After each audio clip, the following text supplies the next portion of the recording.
class who didn't get to go to the birthday party because the house wasn't accessible. Happens every day. The barriers are very real. They exist in 2021. They exist in British Columbia. And of course I know that I'm talking to an audience that gets this. You're helping us change that. But I am repeatedly told when I approach a business and explain how they, very, very politely I might add, that they might want to make an adjustment to improve their accessibility, that they have done all they are required to by law.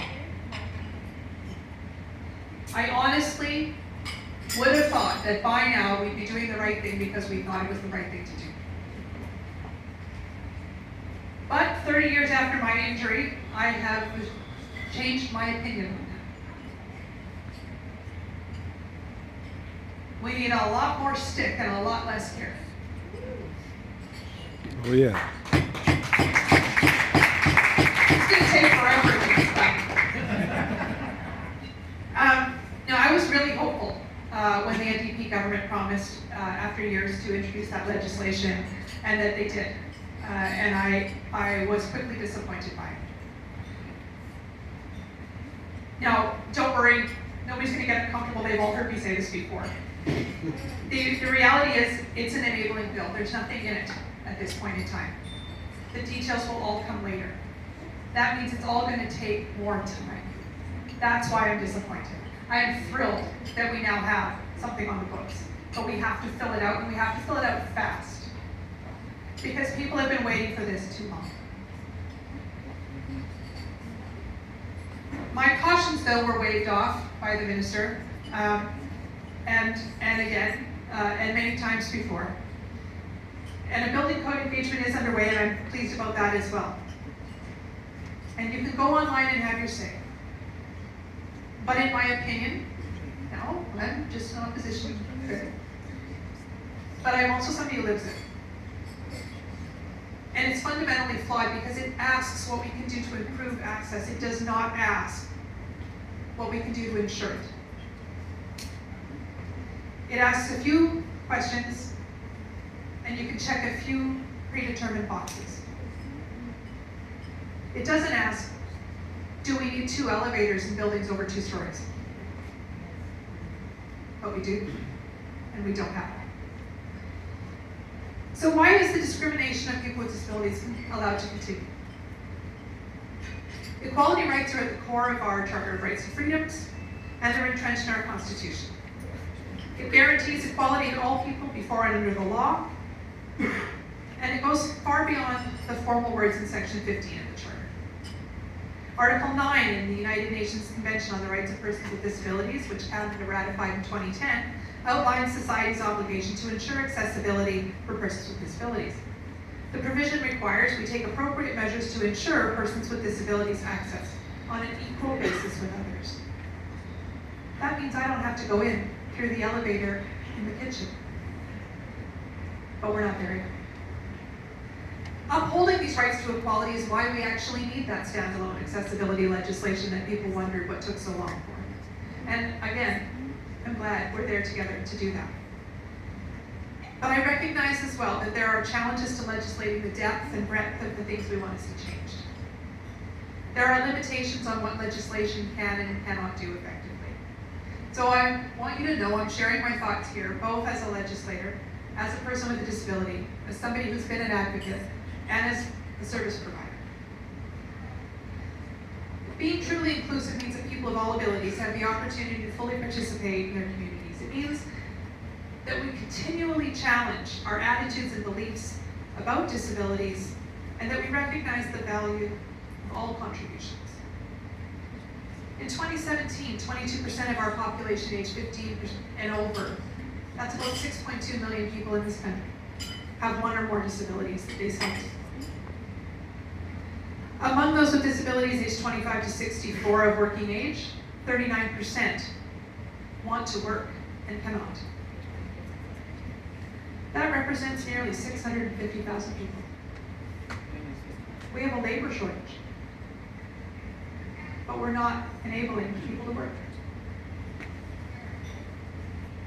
The population of people with disabilities is going to grow by 2% per year the population of this country is going to grow at 1.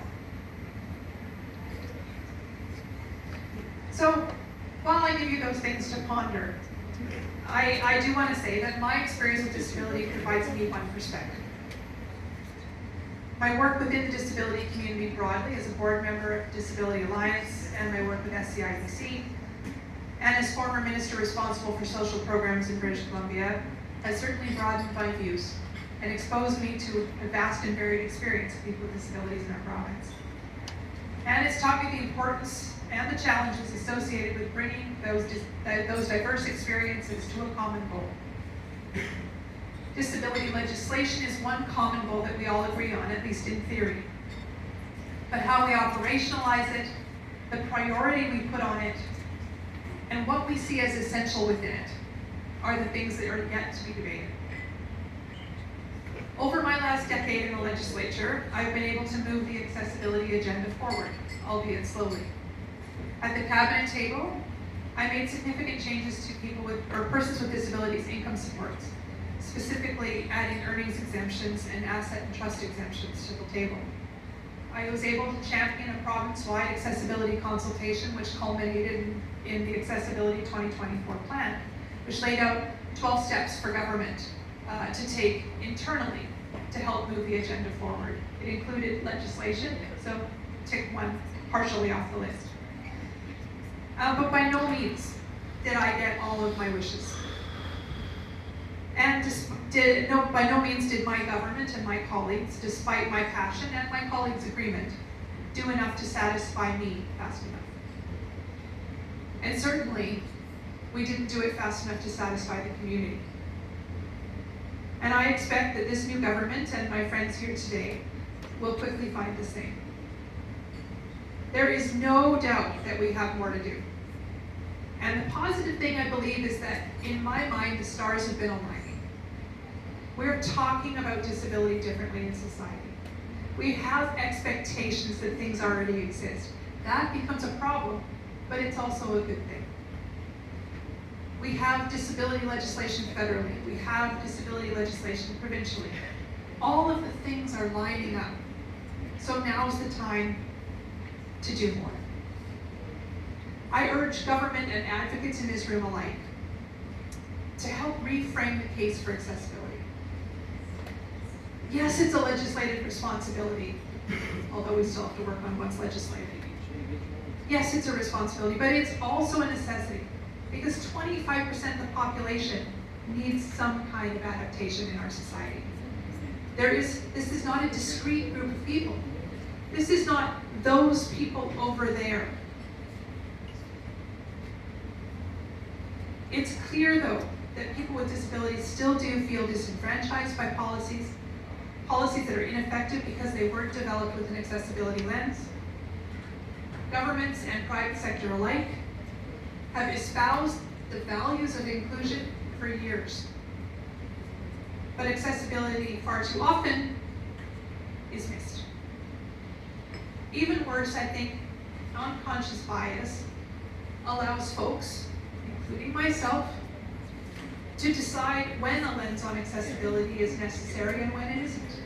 That is something I have to check all the time, because it's always necessary. Without it, we go forward building new problems. I've seen it from the inside and with great frustration. I see it happening again now with a new party in the driver's seat. No party can claim perfection or superiority on disability issues. And if anybody does, you should call them out. Disability issues are not partisan, and they are not universal. But what is universal is that when a person with a disability faces a barrier, they are confronted with the message that says, "You are not welcome. We do not care." Now, I admit, as I said, that I have evolved. 30 years ago when I was first injured, I thought a really well-worded, positive reinforcement kind of message would be enough to get it done. I really hope that was the case, but it isn't. You can call it rose-colored glasses, you can call it eternal optimism, but we have to do more. We need more stick, less carrot. And clearly, we need to get loud. If not for ourselves, then for everybody that will follow us. We are seeing this happen right now, and again, it's the stars aligning. Disability Without Poverty is a group that is formed to advocate for a federal disability benefit. They are motivated. They are organized. They are powerful. And we're going to need that to continue. This week, I reintroduced a private member's bill on housing accessibility. It's an example of an area we need more stick, less carrot. We have been relying on industry to do what's right. But the American Housing Survey in 2011 noted that about 1% of housing in the United States is accessible to a wheelchair user. I haven't seen similar research in Canada, but I would argue if we did, we would find similar results. There are thousands of units of housing under construction in my riding alone. Not one unit could I buy. Not one unit could I visit. What value are we placing on people with disabilities when we allow that to continue? Obviously, it poses a challenge to people like me who need to find a place to live, or might want to find a place to live when we get a new job. And I'm sure my colleagues in the room will be happy to see that me find that somewhere else. But the reality is, it's a huge challenge as well for aging in place. And we have a society that wants to do that. We know that's right for seniors, but they're not able to stay. So where do they go? We have standards that are readily available. We just don't make building to them essential. We make it optional. We can change it. We just need the will. So for now, mayors in the room, city councilors in the room, call me, let's have a chat. And to my colleagues in the legislature, come on, let's get it done. We can do this together. It's the right thing to do. So people will say to me, why didn't you do it when you were in government? Don't I wish? The reality is that government doesn't exactly move quickly.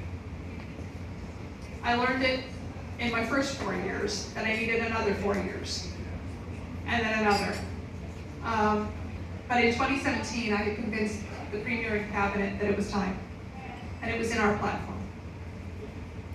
Unfortunately, things didn't go my way, but I'm still advocating, and I still am hopeful. I still have those rose-colored glasses that we can do the right thing. There are 2 people with disabilities, visible disabilities, in the legislature right now. There were 2 more before the election, and there were a number of other people in the election who weren't successful. The same with the federal election that just passed. That's good.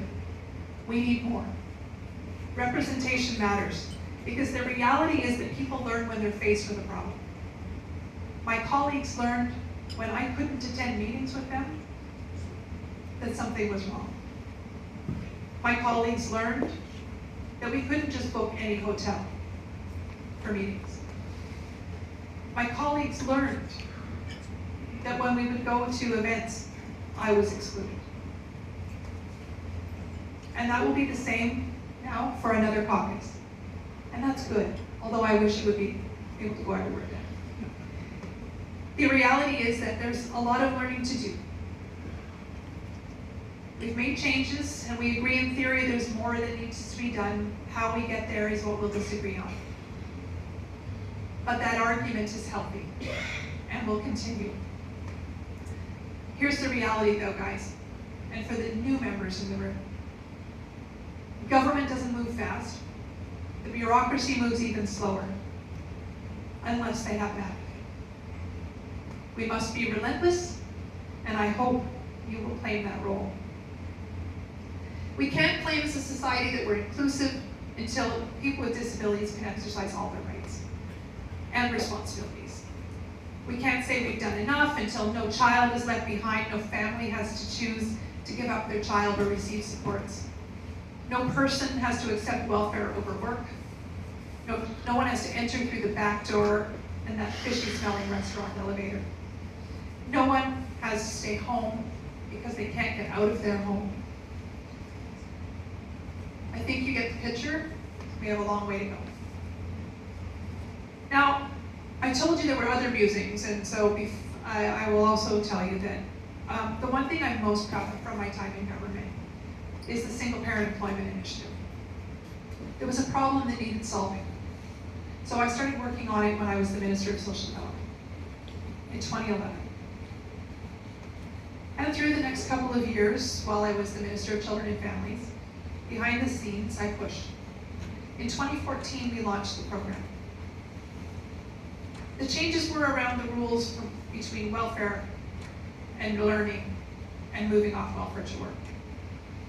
We said there were 15,000 parents with children on income assistance who needed the option to be able to support their family. But they couldn't because the system was broken around it. Well, it was built that way, but it was still broken. So we changed that system. We allowed them to get training. We allowed them to keep their supports. We allowed them to build a life for their family. The bureaucracy told me, yes, Minister, but really we only think about 1,000 people will take us up on it. It's probably not going to work. 4,500 people took us up on it in the first year alone. 1,000 were working by the end of the first year. That is better outcomes for people, for kids, and it saved government tens of millions of dollars at the same time. That's your tax dollars. This government has a chance to do something similar. The same type of program could be developed for people with disabilities on income assistance, and it needs to be. They need the same chance to build their life. The more people we get into the workforce, the more people with disabilities that we find that we are able to enable, allow them to enable themselves, the better we do.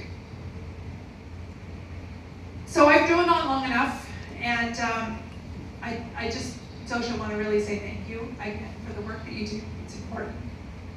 And so to cap things off, here's 10 things I've learned in my 12 years in government, and maybe a few more as a person with a disability. Think of David Letterman's old top 10 lists. Here we go. Number 1, all children over 9 years old are taller than me. When 3 quadriplegics and 1 paraplegic go out for dinner, the 3 quadriplegics always order crab legs. Think that one through.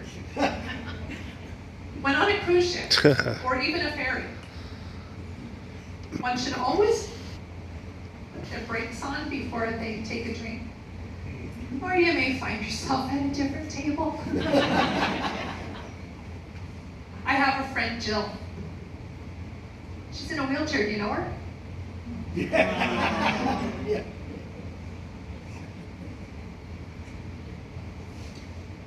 Accessible parking. It's not a perk anymore. Might have been 30 years ago. But now there's too few spaces, and when there are there, they're taken or they're not accessible. Politics is harder than living with a disability. If someone needed help with 10 things and I could help them with 7, they'd remember the 3 I couldn't. In politics, you know, you've probably done the right thing if 50% of the people are happy and 50% are angry. And the best training ground for politics is a playground. It's the same people every day, but how you get treated is completely unpredictable. And lastly, politics is the only job where you have to reapply every 3 years or 4. And elections are the only performance appraisals that are not based on qualifications, work ethic, or competence. Think that one through for a moment. But at any rate, Zosha, thank you for having me. Thank you for the work you do. More chairs on the way, I promise. And thank you.